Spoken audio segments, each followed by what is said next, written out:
Pela manhã eu ministrei um tema que eu gosto muito, não será fácil. Nunca é fácil.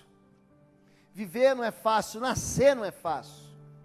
E eu me lembrei desses dias que eu vi a minha nora 24 horas em trabalho de parto. Eu falei, meu Deus, nascer dói demais.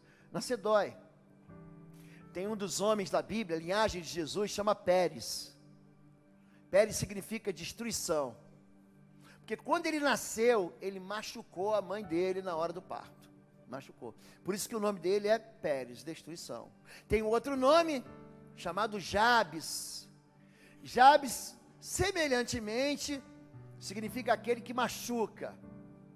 Jabes machucou a sua mãe quando nasceu. E aquele parto de 24 horas, aquele trabalho de parto de 24 horas nos mostra assim, dentro da proximidade daquilo que a gente vive, como viver dói. E como as coisas não são fáceis, e como as escolhas devem ser feitas entre aquilo que é fácil, aquilo que é difícil e aquilo que é mais difícil ainda. E eu comecei dando alguns exemplos. Se organizar financeiramente é difícil. Agora, viver uma vida endividada é mais difícil ainda. Você escolhe. Você quer se organizar? Você quer viver endividado? Vencer gigantes é apavorante. Nós cantamos aqui, talvez você está chegando agora na igreja, não conhece a palavra de Deus, que ruja o leão. Nós cantamos Isaías capítulo 5, verso 29. Esse texto fala que quando o leão ele toma a sua presa, ele está comparando os soldados de Israel a um leão, e aqui ele faz o autor da música traz isso para dentro da visão bíblica de Jesus. Jesus é o leão da tribo de Judá. Ele ruge, e quando ele ruge, ele faz com que a sua presa fique apavorada e incapaz de fugir. Enfrentar gigantes é difícil? É difícil. Agora, viver escravo no Egito também é.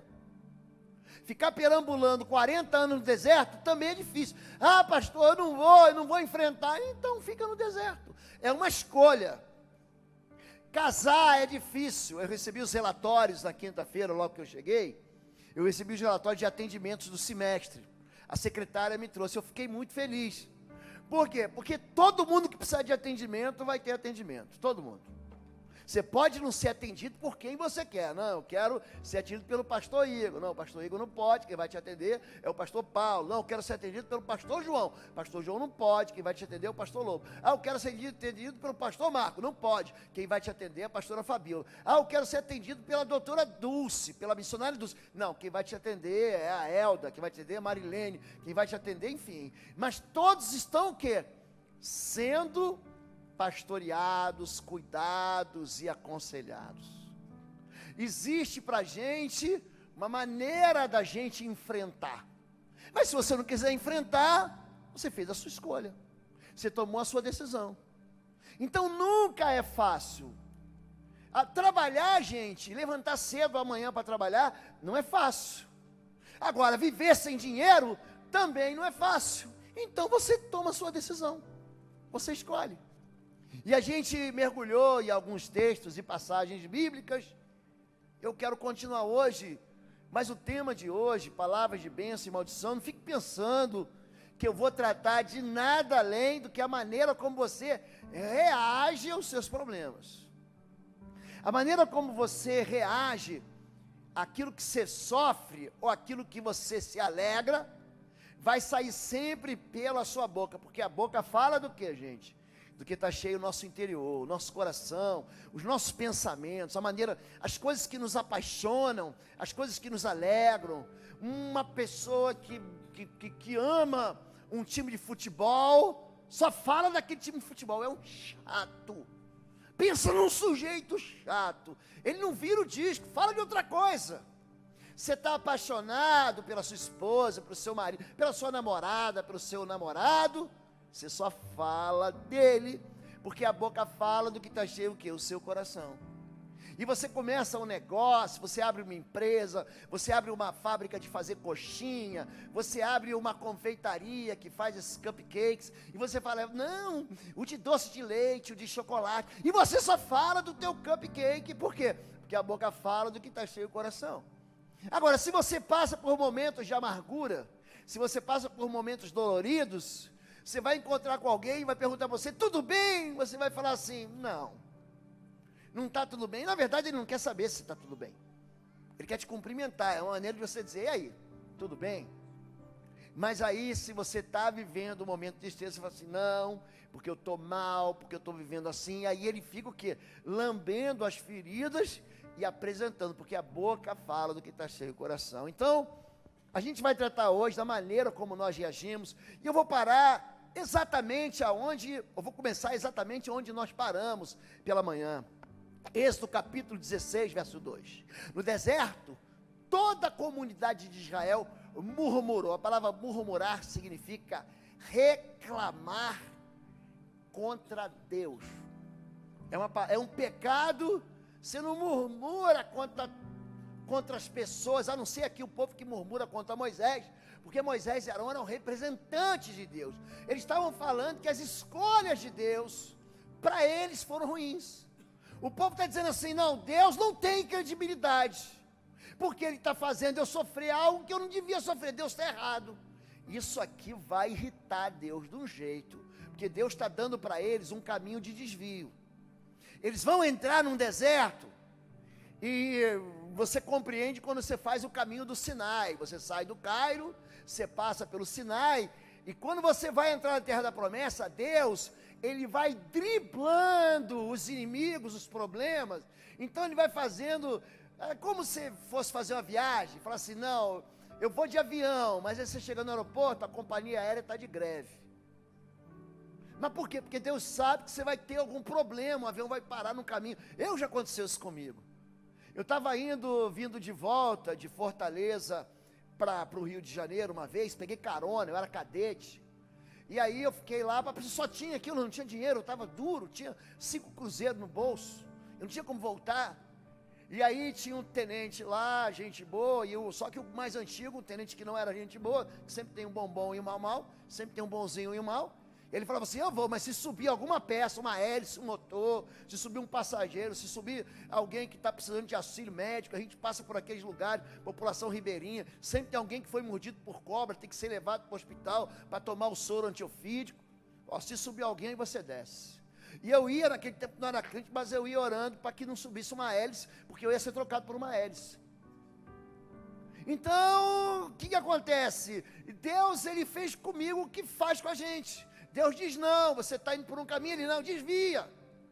Você quer porque quer fazer alguma coisa que Deus diz, não, isso aqui tu não vai fazer. Deus, Ele diz não para a gente, Deus diz não para Jesus, disse não para Pedro, para Paulo, para Paulo.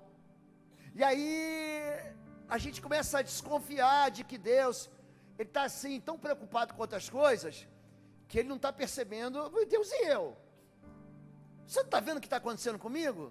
Será que você não está percebendo? O nome disso é murmuração. É quando você tira o crédito da soberania e da autoridade de Deus. É murmuração. No deserto, toda a comunidade de Israel murmurou a Moisés e Arão. Disseram-lhe os israelitas, quem dera a mão do Senhor nos tivesse matado no Egito. Lá nos sentávamos ao redor das panelas de carne e comíamos pão à vontade. Mas vocês nos trouxeram a este deserto para morrer de fome. Toda essa multidão, disse porém o Senhor a Moisés, eu lhes farei chover pão do céu. O povo sairá e recolherá diariamente a porção necessária para aquele dia. Com isso os porei à prova para ver se ando em minha lei ou não. Por que Deus nos prova? A palavra prova Deus vai experimentar você. Você não vai escapar da prova, eu não escapo de prova, ninguém escapa de prova, é Deus que nos prova. E quando Ele vai caminhando com aquele povo no deserto, Deus, Ele está assim investigando o coração do ser humano, daquele povo, para ver se eles, qual a razão deles estarem andando com Deus? É porque Deus dá coisas para eles? Ou é porque eles têm uma aliança com Deus? Qual é a razão que você tem para servir a Deus? O que é? Você quer ser beneficiado? Você quer ser favorecido? Você quer experimentar milagres? E se Deus não der o milagre? E se Deus falar assim, não dou? E se Deus falar para você, você não vai, sabe aquele sonho que você tem? Não vai acontecer. Qual é a razão de você servir a Deus? Então Deus vai testar, vai provar, é isso que é a prova. Mas o que o povo de Israel aqui está experimentando é muito interessante, por quê? Porque eles viviam sem Deus, eles estavam nas mãos do faraó, e se você ler Êxodo capítulo 2, você vai ver Deus falando assim, então, eu ouvi o clamor do meu povo, e decidi descer para visitá-los. Era como se Deus estivesse assistindo a miséria da escravidão do povo judeu, do povo hebreu, e de repente o povo está clamando, ele falou, tá bom, eu vou descer para ver se isso, mas eu vou libertar vocês. E é por isso que o nome de Deus, ele é conhecido como libertador. A moldura dos 10 mandamentos, ela está no primeiro versículo de Êxodo 20. Deus fala, eu sou o Senhor, não há outro Deus além de mim, eu sou o teu Deus, eu sou aquele que te tirou da terra da escravidão, ou seja, eu sou o teu libertador, sou o teu redentor. E ali, aquele povo que não conhecia Deus, começa a conviver com a presença de Deus. Por quê? Porque está vindo todo tipo de castigo e praga sobre o Egito, mas sobre o povo de Israel não vem. Aí a água se torna sangue, para quem? Para o egípcio. Para o judeu, eles moravam numa terra chamada Terra de Gósen, bem próxima à saída do Cairo. E aí as rãs começam a entrar como uma segunda praga e subir na cama do faraó, que era o rei, o imperador egípcio. É um outro título para a mesma função, para o mesmo cargo, mas no povo de Israel não. Chove pedra do céu e mata o gado, a produção leiteira, a produção de carne, mata o gado do egípcio, mas no povo de Israel não. Então, Deus começa a ficar comum demais. Deus começa a estar tão presente na vida deles, que eles se esquecem que Deus está ali.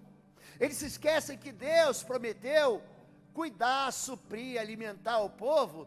Deus não é pegar o povo e salvar para matar no deserto, mas a cabeça do povo de Israel tinha esquecido do drama psicológico que eles tinham vivido durante aquele tempo de anos de escravidão. Eles só lembravam o quê? Pelo menos eu tomava chicotada todo dia. Eu era escravo e eu trabalhava de domingo a domingo, de sábado a sábado, de segunda a segunda. Eu não tinha descanso, mas pelo menos eu sentava em volta de uma panela e comia pão. E eles se esquecem então das agruras, das desgraças que eles viveram aqueles anos todos. Por quê? Porque falta comida. Aí Deus falou, tá bom, eu vou resolver aqui. Aquele povo está murmurando da sorte. Aquele povo está dizendo para Deus, Deus está errado e eu estou certo. Isso que é o pecado, e é por isso que a gente tem que tomar cuidado com aquilo que a gente fala. Então Deus fala assim, eu vou dar pão todo dia. Eles começam a colher um pão chamado maná, ali eles fazem uma farinha, e fazem o pão deles, é ali que é o alimento deles, é ali que Deus fala assim, eu vou ficar com vocês o tempo todo. Tanto que esse tempo de deserto, é um tempo que vai permanecer até o fim, vai aparecer o suprimento de Deus e vai cessar o milagre quando Deus cumpre a promessa dele. Diz assim, Deuteronômio capítulo 8, verso 2: lembre-se de como o Senhor, o seu Deus, os conduziu por todo o caminho no deserto. Ele está falando que Deus conduziu. Você tinha uma coluna de fogo, a presença de Deus era manifesta, era uma coluna de fogo durante a noite, e era uma coluna de fumaça durante o dia. Deus, o seu Deus, os conduziu por todo o caminho no deserto, durante estes 40 anos, para humilhá-los e pô-los à prova, a fim de conhecer suas intenções, se iriam obedecer aos seus mandamentos ou não. Assim eles os humilhou e os deixou passar fome, mas depois os sustentou com maná, que nem vocês, nem seus antepassados conheciam, para mostrar-lhe que nem só de pão viverá o homem, mas de toda a palavra que procede da boca do Senhor. Ele está dizendo que nós não vivemos daquilo que a gente vê, nós vivemos da promessa. Deus diz que vai fazer, Ele vai fazer. Você não vive de pão, você vive de uma palavra que Deus dá, na qual Ele te promete. Eu estou te prometendo que eu vou te sustentar, fique tranquilo, é isso que Ele está dizendo. Mas a reação do povo, ela é muito ruim. E aí, eu vou trazer vocês para a realidade do Novo Testamento, da Nova Aliança. Isso aqui é uma história que ficou para trás. E aí o apóstolo Paulo, ele chega com os 2 pés no peito de uma igreja situada no Istmo de Corinto, hoje lá na Grécia. E ali ele começa a falar da loucura que está vivendo aquela igreja, dos pecados da igreja. Não fica pensando que a carta de Paulo aos Coríntios é uma carta suavezinha, é uma delicinha de ler. Ai, pastor, que palavras doces. Não é não, gente. Ele chega acusando, eu ouvi falar que a igreja está dividida, tem partido, uns são de Paulo, outros são de Apolo, outros são de Cefas, está havendo imoralidade sexual dentro da igreja, está acontecendo um negócio aqui que nem fora da igreja acontece. Está acontecendo coisa na igreja que os ímpios, os não crentes, estão ficando corados de vergonha. E aí, ele vai encerrar uma série de instruções que ele dá para a igreja no capítulo 10. Porque no capítulo 11 ele vai falar sobre o quê? Sobre aliança, sobre a ceia do Senhor. É um texto que a gente lê sempre no primeiro domingo quando a gente faz ceia. Porque recebi do Senhor que também vos entreguei. Na noite em que foi traído, ele tomou o pão, o partiu, tendo dado graças, os entregou e disse: tomai e comei, esse é o meu corpo que é dado por vós. E semelhantemente, depois de cear, tomou o cálice e ofereceu aos seus discípulos, dizendo: tomai e bebei, esse é o meu sangue, é o cálice da nova aliança que é derramado por vós. Ele prepara, e está assim, ó, um passado nada exemplar. Porque não quero, irmãos, que vocês ignorem o fato de que todos os nossos antepassados estiveram sobre a mesma nuvem e todos passaram pelo mesmo mar. Ele está comparando a travessia do Mar Vermelho ao batismo nas águas. É isso que ele está fazendo uma ligação entre o batismo e entre a travessia do mar. Ele vai falar: todos nós fomos batizados nas mesmas águas, todos nós vivemos na presença do Senhor. Aqui ele está costurando, ele está encerrando e está falando o seguinte: olha, se vocês continuarem fazendo o que vocês estão fazendo, presta atenção, porque o exemplo, ou o mau exemplo dos nossos antepassados, trouxe para eles um final muito trágico. E ele vai separar aqui, ele vai falar de 5 erros que a igreja não pode cometer quando a gente passa por problemas. Ele diz: em Moisés, todos eles foram batizados na nuvem e no mar. Todos comeram do mesmo alimento espiritual e beberam da mesma bebida espiritual, pois bebiam da rocha espiritual que os acompanhava, e essa rocha era Cristo. Cristo é o pão da vida. Aquele que come de mim, aquele que se alimenta de mim, jamais vai ter fome. Aquele que crê em mim jamais terá sede. O livro do Apocalipse, ele vai encerrar dizendo o seguinte: todo aquele que tem sede, vem e beba de graça da água da vida. Então, havia um componente simbólico. O que aquilo ali? Eles bebiam água, e a água jorrava da pedra. Aquela pedra apontava, assinalava, ela era Cristo, ela era o símbolo de Cristo. Aquele pão que descia do céu era Jesus, era isso que ele estava: eu que vou alimentar vocês. Mas ele continua assim: contudo, Deus não se agradou da maioria deles, por isso seus corpos ficaram espalhados pelo deserto. Contudo, apesar do milagre, apesar da água saindo da rocha, apesar do pão descendo do céu, apesar das codornizes, apesar de eu estar presente, apesar deles verem uma coluna de fogo, apesar os inimigos de Israel, nenhum deles estão no deserto, conseguem se aproximar de Israel. Todos eles ficam com medo do povo de Deus, eles ficam apavorados quando eles veem a nação de Israel, Deus está cuidando deles e continua. Essas coisas ocorreram como exemplos para nós, para que não cobiça coisas mais, como eles fizeram. Não sejam idólatras, como alguns deles foram, conforme está escrito: o povo se assentou para comer e beber, e levantou-se para se entregar à farra. Ele está citando um texto de Números capítulo 32. É uma história triste de Israel. Não pratiquemos imoralidade, como alguns deles fizeram, e num só dia morreram 23 mil. Não devemos pôr o Senhor à prova, como alguns deles fizeram e foram mortos por serpentes. Números capítulo 21, lembra? Quando Arão levanta uma serpente, é um local chamado Monte Pisga. Até hoje, você vai lá, até hoje tem uma serpente lá.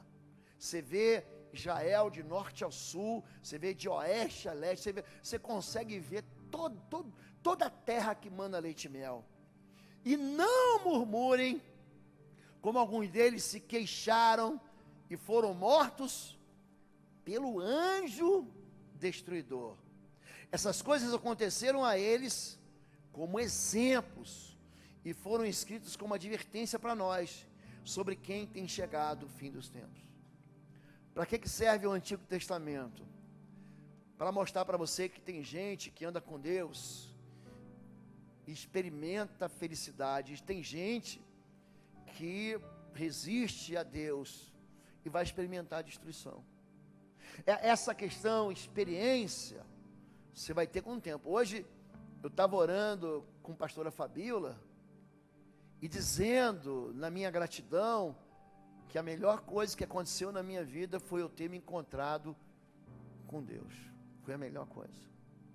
Para quem é garoto, para quem é jovem, para quem não experimentou o Senhor, para quem vive só de religião, não, tem uma religião, ele não tem essa intimidade de falar com o Pai, nem de ouvir a voz de Deus. E essa experiência você vai tendo como? Na caminhada.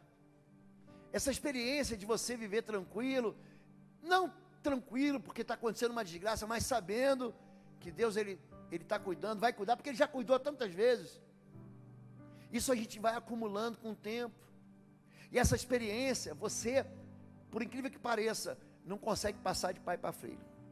Você pode dar exemplo, falar do milagre, você pode contar do que Deus fez, mas aquilo que Ele fez contigo, Ele vai precisar fazer com teu filho também.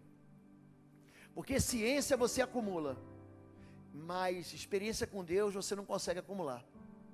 Você consegue ensinar que Deus é bom, mas tem filho que vai dizer, não, eu vou experimentar o contrário.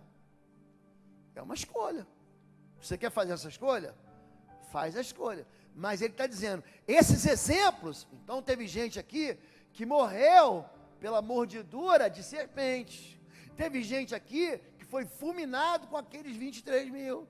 Teve gente aqui que se entregou à imoralidade. Teve gente aqui que se entregou à idolatria. E ele fala desses 5.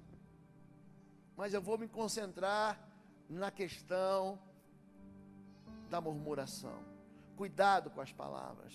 Digo-vos, pois, que de toda palavra fútil que os homens disserem, hão de dar conta no dia do juízo. Para quem que Jesus está falando isso?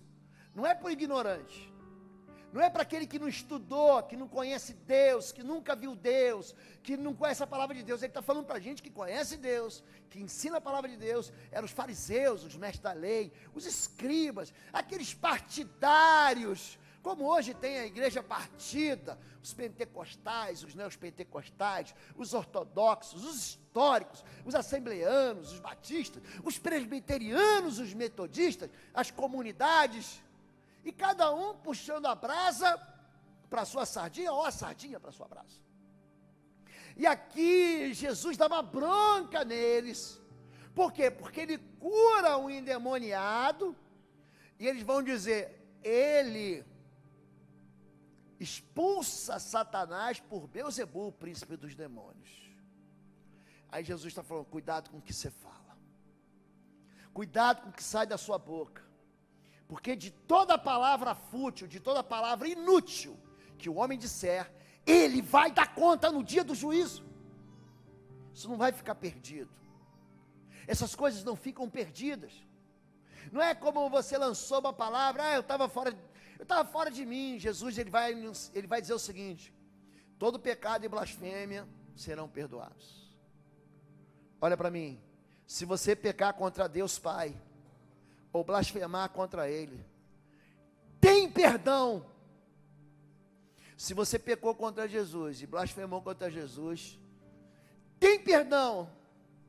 Mas se você blasfemar contra o Espírito Santo, não tem perdão, nem agora e nem depois. Cuidado com a maneira como você reage. Cuidado com aquilo que sai da sua boca. Cuidado para você não dizer para Deus que Ele é incapaz de fazer aquilo que Ele falou que ia fazer. Tiago, irmão de Jesus Cristo, esse Tiago aqui, é irmão de Jesus Cristo. Ele na época, era o líder da igreja, não era Pedro, para que você não se engane, o livro de Atos deixa isso muito claro. Pelo contrário, quando Pedro prega para os gentios, ele tem que voltar para a igreja em Jerusalém e dizer: que história é essa? Por que você está pregando para gentios? E Pedro diz: não, eu tive uma visão, e nessa visão eu vi um lençol, com todo tipo de alimentos que são proibidos para a gente. O judeu tem uma dieta rigorosíssima com relação à questão alimentar, porque eles acreditam que aquilo que alimenta a boca deles, que entra no estômago deles, pode santificar eles. E ali Jesus está ensinando o contrário. Ele fala assim: gente, o que mata não é o que entra pela boca, mas o que sai da boca. Porque o que entra pela boca, desce pelo ventre. Todo mundo aqui vai no banheiro.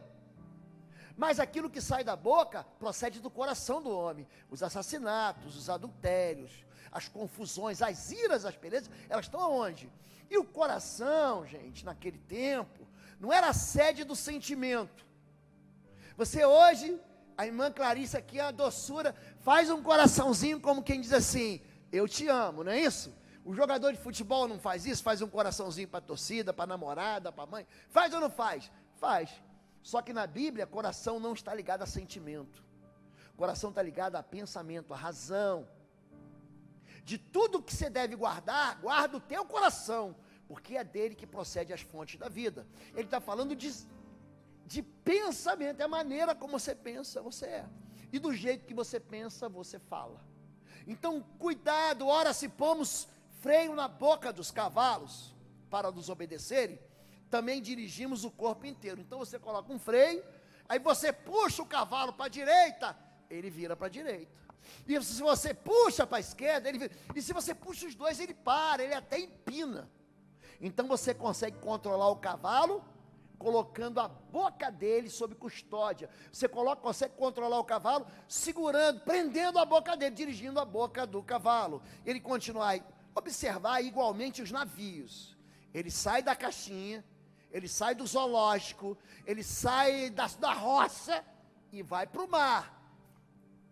Os navios que, sendo tão grandes e batidos por rijos ventos, por um pequeníssimo leme são dirigidos para onde queira o impulso do timoneiro. Assim também a língua, pequeno órgão, se gaba de grandes coisas, vede como uma fagulha põe em brasas tão grande selva. A língua é um membro pequeno, mas é capaz de infernizar, queimar, destruir, arrasar.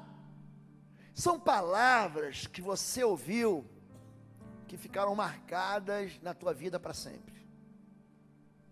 Fulano disse para mim, pastor: você nunca mais vai ser feliz, você não presta para nada. Quem esteve aqui no Cine Pipoca, viu como é nocivo uma expressão liberada por um pai sobre a vida de um filho por tanto tempo. Um jovem que tinha um monte de sonhos, e o filme, ele começa como? Começa com os sonhos dele sendo queimados. Ele, todo feliz, trabalha o dia inteiro cuidando de um jardim ou de uma grama, ganha um dinheirinho, compra algo que ele chama de tranqueiras, é isso, peças usadas, faz para ele um capacete, o pai pega o capacete dele quando ele chega em casa e queima o capacete dele. Esse pai vai dizer para ele: não se vive de sonhos, se vive de realidade. Oi, gente, um rápido intervalo. Você que ainda não é membro, seja membro do canal para nos abençoar. Dá um like, compartilha. E se você quer crescer em libertação e batalha espiritual, vai lá na nossa loja www.institutoexodo.com. Os nossos livros estão lá que vão fazer você crescer nessa área e se tornar um valente na batalha. Deus te abençoe.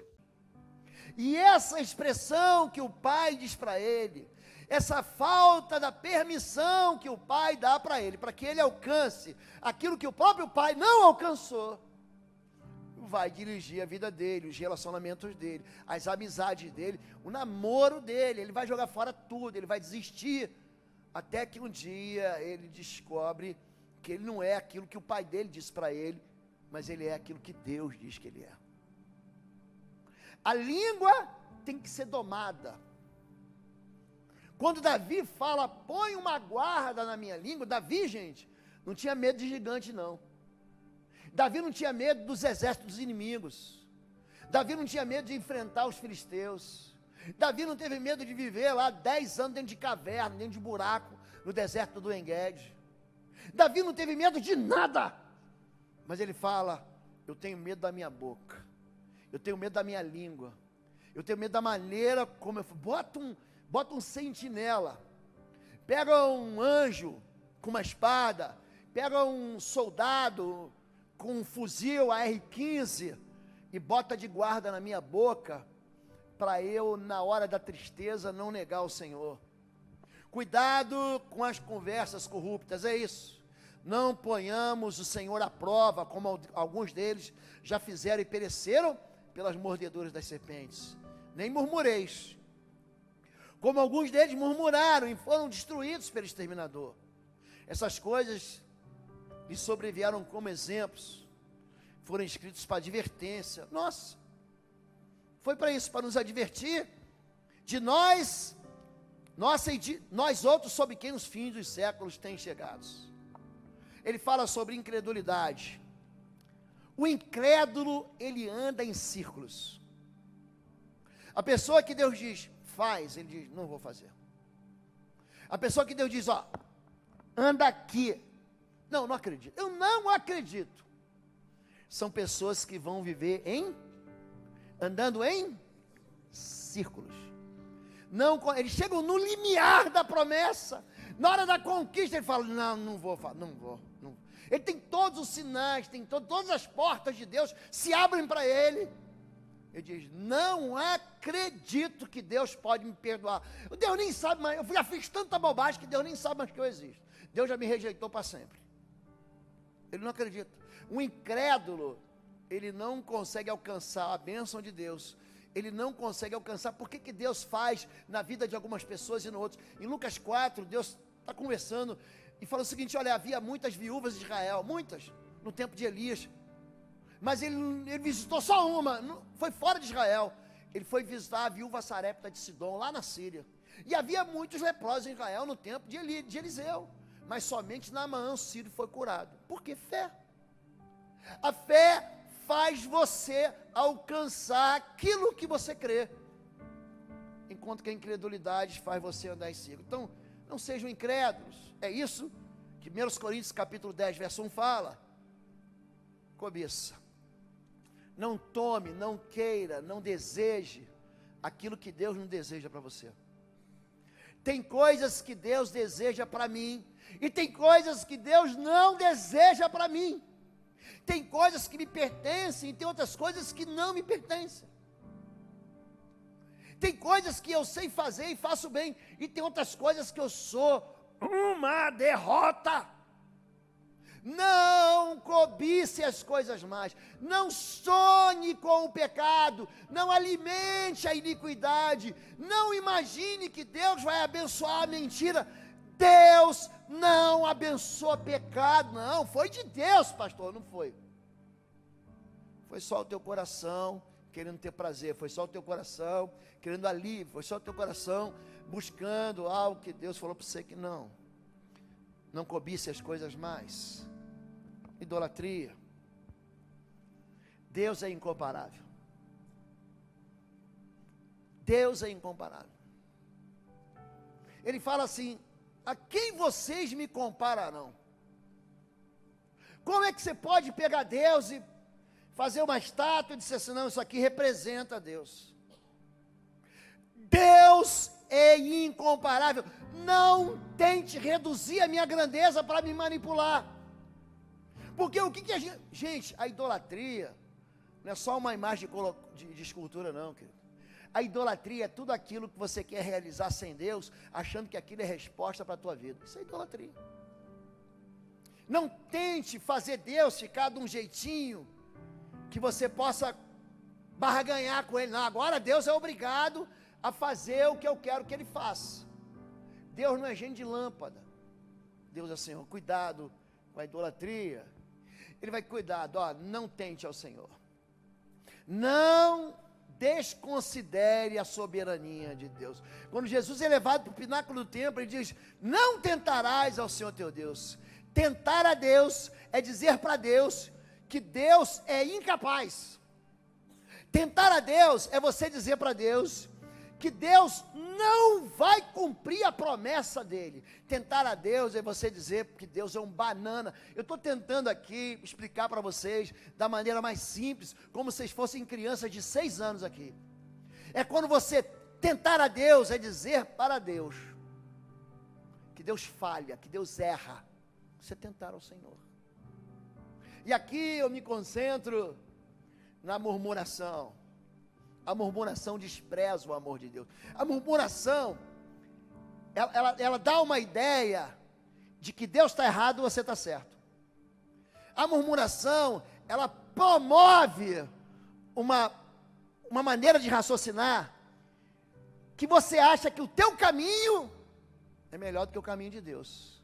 Mas Deus, por que você não fez do meu jeito? Mas Deus, por que você não respondeu do jeito que eu queria, mas não queria desse jeito? Quando você murmura, gente, Deus leva a sério isso.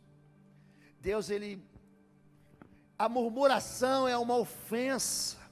Não saia da vossa boca nenhuma palavra torpe, sim unicamente que for boa para edificação, conforme a necessidade. Assim, transmita a graça aos que ouvem, e não entristeçais o Espírito de Deus, no qual fostes selados para o dia da redenção. Vocês não conhecem isso, eu conheço. Os pastores conhecem isso, talvez vocês não conheçam. O time da intercessão conhece isso, talvez você não conheça. Quando você vai libertar um cativo que está preso espiritualmente, um espírito imundo, o espírito imundo, só de você entrar no mesmo local que aquela pessoa está, o espírito imundo diz assim, ó: o que o Espírito Santo está fazendo aqui a essa hora? Eu fui evangelizar com um time que distribui sopão, e lembro que tinha uma moça, garota de programa, me chamou no canto e perguntou assim: o que a Bíblia fala sobre prostituição? Estávamos eu e o Arthur, um outro Arthur, um amigo meu. Aí nós tiramos ela à parte assim. Na hora que nós fomos orar por ela, só abri a Bíblia.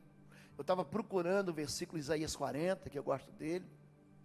E na hora que nós fomos orar por ela, o próprio mundo espiritual reconhece a presença de Deus, o selo que está na tua vida. Existe um selo. O Espírito Santo te marcou. Você está entendendo?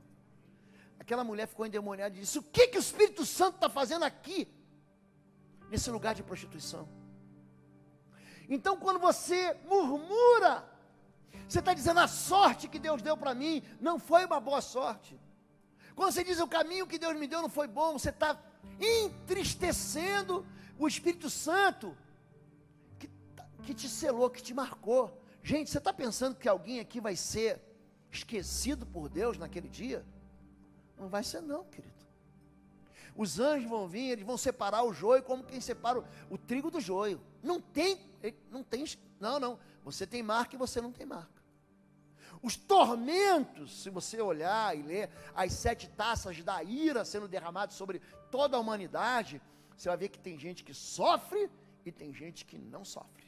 Tem gente que tem a marca, que tem o selo, e tem gente que não tem. Então, quando você fala e você reclama daquilo que Deus está te dando, você diz, calma que eu vou te dar. Você está entristecendo aquele que anda contigo e marca a tua vida. A murmuração é uma porta para a destruição. Até quando sofrerei essa congregação, essa má congregação, que murmura contra mim? Tenho ouvido as murmurações dos filhos de Israel, com que murmuram contra mim. Diz-lhes, vivo eu, diz o Senhor, que como falaste aos meus ouvidos, assim farei a vós outros. Neste deserto cairão vossos cadáveres, não entrareis na terra. Deus, ele lança 10 pragas, como 10 punições contra o povo do Egito que se recusou a libertar. É mais ou menos o seguinte: sai em nome de Jesus. O Espírito Imundo diz, não sai, então queima em nome de Jesus. É mais ou menos isso. Eles vão sofrendo as retaliações de Deus por causa do coração duro do faraó. E aí Deus manda 1, 2, 3, 10 pragas. A última praga é uma desgraça. Todos os primogênitos de Israel do Egito morrem, todos eles. Quem não tem o sangue, a marca do sangue do Cordeiro, a marca de Jesus, morre. Aí eles saem, vê mais um milagre, o mar se abre. E aí ele vê mais um milagre, Deus transforma as águas de Mara em águas doces, aquelas águas amargas. E o povo continua reclamando de Deus. E aqui o texto diz, o que é? Você quer sofrer? Então você vai sofrer. Viva contente. Não digo isso como por necessidade, porque já aprendi a contentar-me com o que tenho. Sei estar abatido. Você já ficou abatido? Já ficou? Eu já fiquei abatido. Vocês nunca me viram abatido. Já me viram abatido? A elegância dos pinguins de Madagascar. Sorria e acene. Já passei por situações, gente, no meio de exercícios militares, debaixo d'água, no ar. Gente, você está suando ali, e o pessoal, está tudo bem? Está tudo bem. Você passa por um momento de aflição, gente? Todo mundo passa. Eu sei estar abatido, sei ter abundância. Em toda maneira, em todas as coisas estou instruindo, tanto a ter fartura, como a ter fome. E aqui o F sumiu, mas está ali.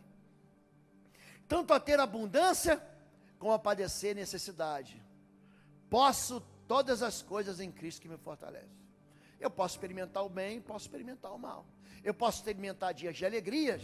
Eu já vi a minha seleção pentacampeã, mas já vi a minha seleção perder de 7-1 da Alemanha. Já vi. Eu já vi o meu time, eu já tive alegrias, mas eu também sei passar pelas tristezas. Eu já tive momentos que eu tive fartura, eu já tive momentos que eu tive falido. Eu posso tudo, eu posso continuar contente em toda e em qualquer circunstância. Contentamento é chave para você não murmurar. A provação, gente, é algo que vem de Deus. Bem-aventurado o homem que persevera na provação, porque depois de ser aprovado, receberá a coroa da vida que Deus prometeu aos que amam. A gente vive num país, hoje, num mundo, num tempo, gente, que é tranquilo ser crente. É tranquilo.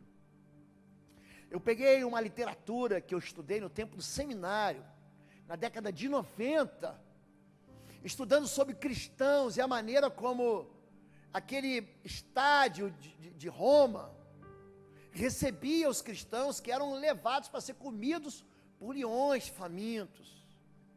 Hoje, ser crente, se você é crente, o máximo que você vai receber é um bullying na escola, uma pressão, vão falar você, vão chamar você de apelidos horríveis. Mas naquele tempo, ser crente, em alguns lugares, e a gente tem pastores missionários que servem naquela janela chamada 10 por 40, diz que você é crente. Você é filho de gente do Islã, você é filho do xiita, do sunita, você é filho do budista. Diz que você se converteu. Não é que você vai ser deserdado, teu pai vai querer te matar em algumas situações. Não é que você vai ser apanhar de vara, você vai ser envergonhado, humilhado, expulso, deserdado. Eu sei viver em todas as circunstâncias, mas aquele que é aprovado, a aprovação, gente, não está vindo do mal, está vindo de Deus. Porque ela tem qual é a resposta, qual é o final? É a coroa da vida que Deus vai te dar. O deserto tem o tamanho da nossa murmuração, da nossa boca. De uma só boca procede bênção e maldição. Vocês entendem agora o tema da mensagem? Você pode ao mesmo tempo destruir tua vida e ao mesmo tempo construir tua vida. Meus irmãos, não é conveniente que essas coisas sejam assim. Acaso pode a fonte jorrar do mesmo lugar o que é doce e o que é amargoso? Quando eu falo para você ter cuidado com aquilo que você está falando, você tem que lembrar que o deserto é um lugar de milagre, que o fim do deserto é o fim do milagre. E eu quero encerrar aqui rapidamente, já quero chamar o Ministério de Louvor, que eu vou dar para você 5 lições a respeito daquilo que você fala e da maneira que você fala. Número 1, Salmo 73. Quanto a mim, os meus pés quase tropeçaram, por pouco não escorreguei, pois tive, diga, inveja. Inveja dos arrogantes quando vi a prosperidade desses ímpios.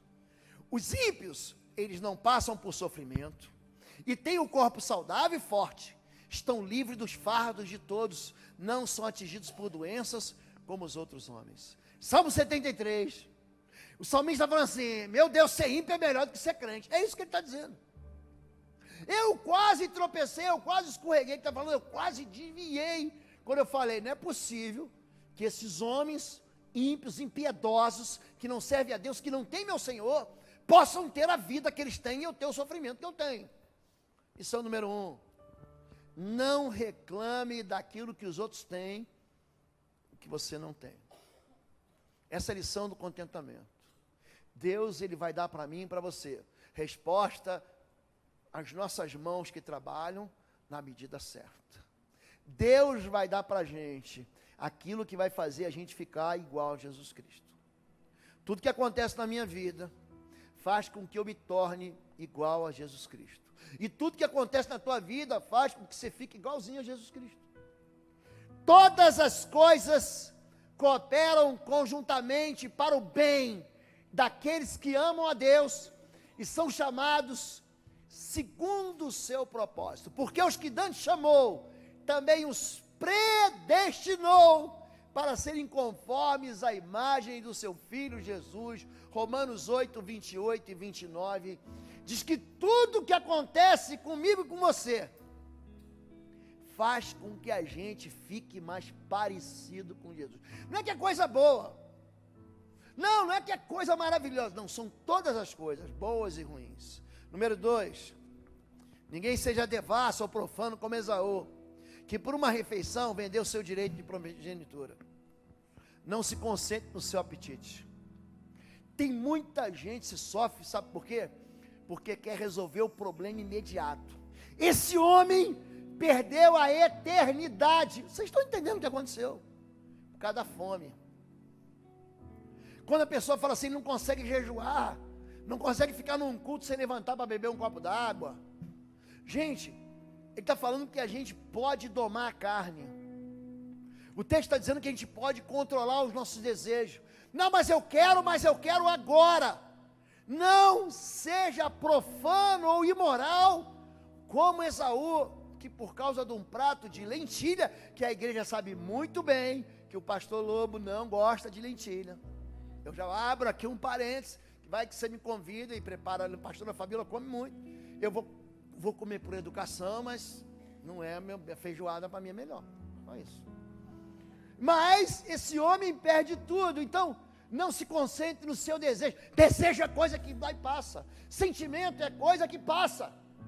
Se concentre na glória do Senhor. Número 3, porque gastais o dinheiro naquilo que não é pão, e o produto do vosso trabalho naquilo que não pode satisfazer. Ouvi-me atentamente e comei o que é bom. Vinde a mim e ouvi, e a vossa alma viverá, porque convosco farei uma aliança perpétua. Isaías 55 é ligado a Mateus capítulo 28. Vinde a mim, vós todos que estáis cansados, sobrecarregados, eu vos aliviarei. É uma chamada para uma aliança. Como Isaías 55 é uma chamada para uma aliança. Mas essa chamada diz, sabe o quê?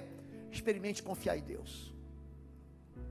Eu sei que você está olhando e fala assim, eu acho que Deus errou.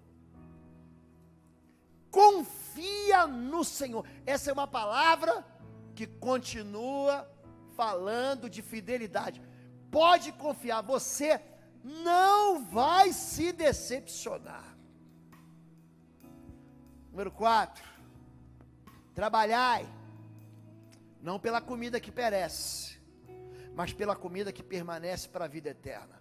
Qual foi o problema da murmuração? A fome.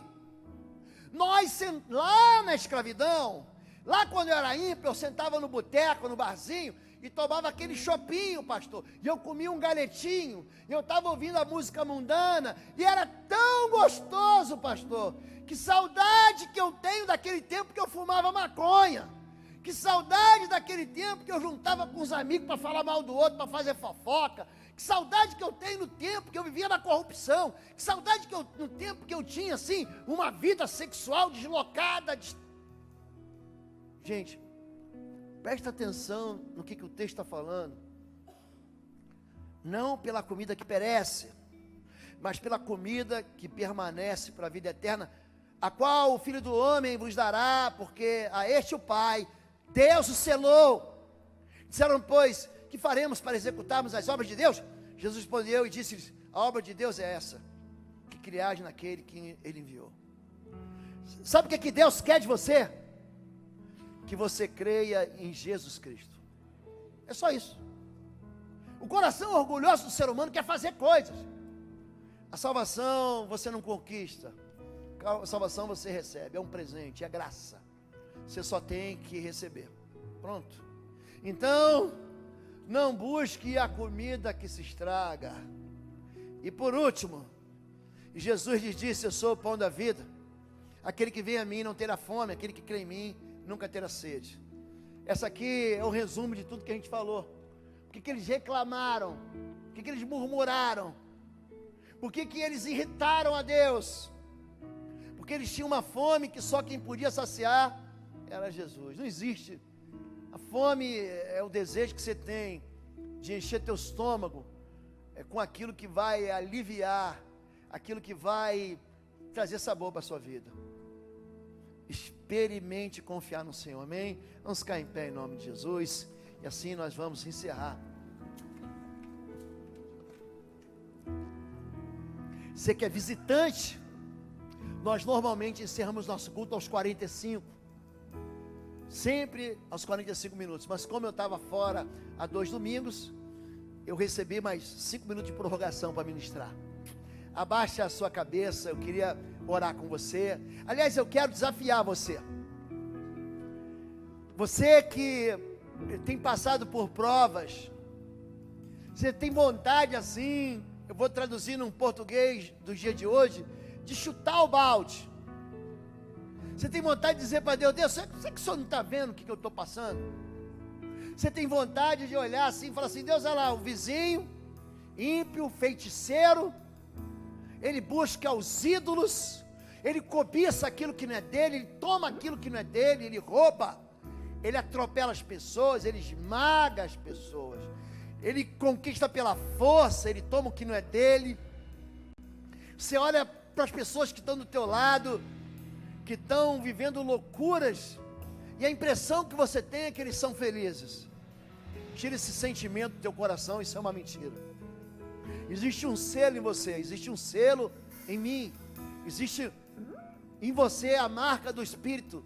Não entristeça o Espírito Santo, dizendo que Deus, Ele perdeu o rumo da sua vida. Não diga para Deus que Ele está errado, não diga para Deus que Ele fez você errado. E pastor, nasci assim, foi Deus que me fez assim. Não foi não, querido, não foi Deus não. Nós somos criaturas que o mundo tem uma capacidade enorme de nos remendar e fazer com que a gente tenha desculpas para os nossos próprios desejos. Você, que Deus falou contigo essa noite, eu vou chamar todos os pastores e o time da intercessão aqui, e nós vamos cantar um louvor. Para qualquer pessoa, para crente, essa palavra é para todos nós, que passam por aflições e que passam por momentos que a água seca, que as fontes não existem, que o pão, e aí o pão, querido, é a fome que você tem de ser feliz, é o desejo que você tem de conquistar, de alcançar aquilo que você perdeu. Nós vamos orar por você agora. Se você não tem igreja, você é bem-vindo ao Bom Retiro. Pastor Paulo vai te receber na integração, junto com o time. Se você não foi batizado, nós vamos te batizar em nome de Jesus. E agora, durante o louvor, sai do seu lugar, os pastores vêm aqui na frente, eles vão impor as mãos sobre vocês, vão abençoar vocês. Pega a sua esposa, pega o seu marido, pega o seu filho, seu amigo, sua amiga, seu namorado, vem aqui à frente para que a gente possa orar por vocês, em nome de Jesus. Amém. Deus e Pai querido, o deserto foi a maneira que o Senhor escolheu para purificar os sentimentos, as emoções, as mentiras, as palavras que recebemos e conselhos desse mundo. O deserto é a maneira como o Senhor nos faz igual ao teu Filho Jesus. Nós traçamos caminhos diferentes, e o Senhor tem para cada coração, para cada vida aqui, um deserto escolhido e sob medida. Mas o Senhor não nos chamou para ficar como cadáveres espalhados pelo deserto. O Senhor nos chamou para sair do deserto, para passar pelo deserto e entrar numa terra, num lugar que produz a doçura e produz a fartura. Eu quero retirar aqui essa noite toda palavra frívola, toda palavra inútil que saiu da nossa boca. Nós te confessamos como igreja, Pai, que muitas vezes nós mesmos fomos responsáveis por estraçalhar vidas que nós devíamos amar. Palavras que foram duras, palavras que machucaram, palavras que nos destruíram, palavras que nos desanimaram, palavras lançadas contra os outros, palavras lançadas contra nós. Mas essa noite nós retiramos, Pai, cada uma dessas vozes. Nós retiramos, Pai, confessando ao Senhor que muitas vezes fomos um povo de lábios impuros, porque habitamos no meio de um povo de impuros lábios. Mas assim como o Senhor fez com o profeta Isaías, tira, Pai, uma brasa, pede que o teu anjo, Senhor, Deus, dá ordem para ele, para que essa brasa toque na nossa boca, para purificar a nossa jornada. Nos enche, Pai, não de emoções frustradas, não de passados derrotados, não de lembranças tristes, mas nos enche da esperança, Pai. Faz o teu povo mergulhar na tua palavra, na Bíblia Sagrada. Faz o teu povo experimentar de ti. Se revela para eles nas coisas pequenas, como o Senhor se revela nas coisas impossíveis. Abençoa o teu povo hoje, Pai. Abençoa o teu povo, aqueles que estão no deserto, aqueles que passaram pelo deserto, aqueles que ainda vão experimentar o deserto, mas nos leva para a terra da tua promessa. Ao que perseverar, receberá a coroa da vida. E é essa coroa que nós esperamos, Pai. Tira de nós toda a culpa por termos entristecido o teu Espírito Santo. Tira de nós, Pai, as vezes que nós falhamos na maneira como falamos, ou naquilo que falamos. Tira toda a murmuração, tira toda a arrogância do nosso coração, de achar que nós temos um plano melhor que o teu plano. Tira de nós isso, Pai. Nos enche de humildade, sabendo que o Senhor é o Deus que prometeu cuidar de nós, e vai cuidar de nós até o fim.